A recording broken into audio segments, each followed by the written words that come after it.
Okay, so let's work this revisited ice skater problem, and we've done this problem basically. We did this problem in Chapter 9. It was our example of conservation of angular momentum. Now this time we're going to consider the energy in that situation, the kinetic energy, and how the kinetic energy has changed. Okay, so let's go ahead and do this problem.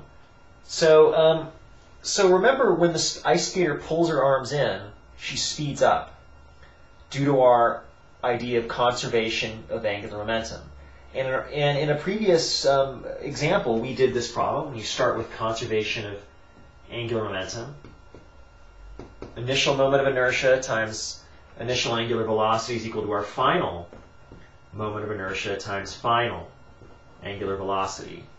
So she speeds up because she pulls her arms in. Moment of inertia goes down, so her angular velocity goes up.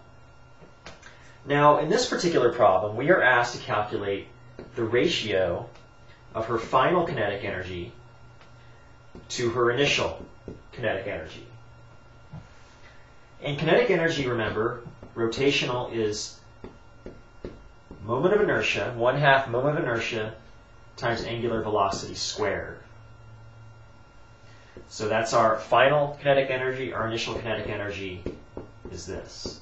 So one could go ahead and just calculate the numbers for these and just do the math. But I think it's easier to kind of work with general variables until we get as simple as possible expression. Okay? So our 1/2s cancel. Okay?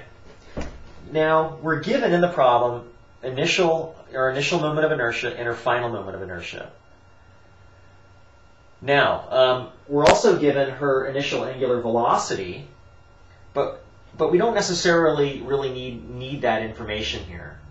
Okay, so we can go ahead and do a substitution using our conservation of angular momentum expression.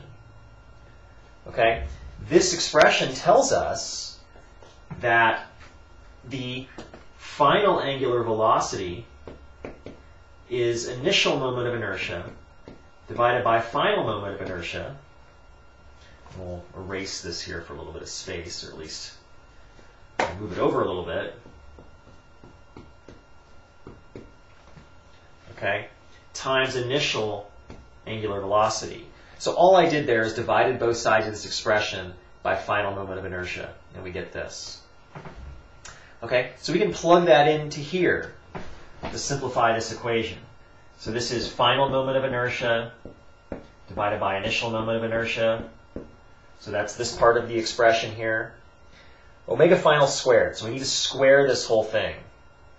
And that gives you initial moment of inertia squared divided by final moment of inertia squared. All right. Now we also have our initial, because we squared final angular velocity, so we have to square this whole thing. And so we get initial angular velocity squared divided by initial angular velocity squared. Okay? So very conveniently, these guys cancel out here. Okay? So those guys cancel out. Now, not only that, but we see that this moment of inertia cancels out with one of those. So this guy cancels out with the squared. Now this guy cancels out with one of those final moments of inertia. So this guy cancels out with the squared. And we're left with the ratio of final to initial kinetic energy is initial moment of inertia divided by final moment of inertia. Okay? Now, initial moment of inertia in the problem is 2.34 kilogram meters squared. And her final moment of inertia, when she pulls her arms in, is 0.363 kilogram meters squared. And that gives you the number 6.45. Okay? So her final kinetic energy when she's spinning really fast is 6 times larger than it was when she was spinning with her arms stretched out. Okay?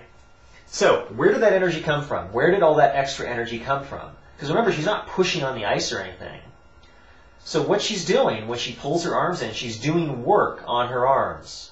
She's applying a force to her arms and pulling them in. Applying a force over a distance, remember, is work. So that's adding energy then to the system. Well, it's a conversion actually of energy from one form to another.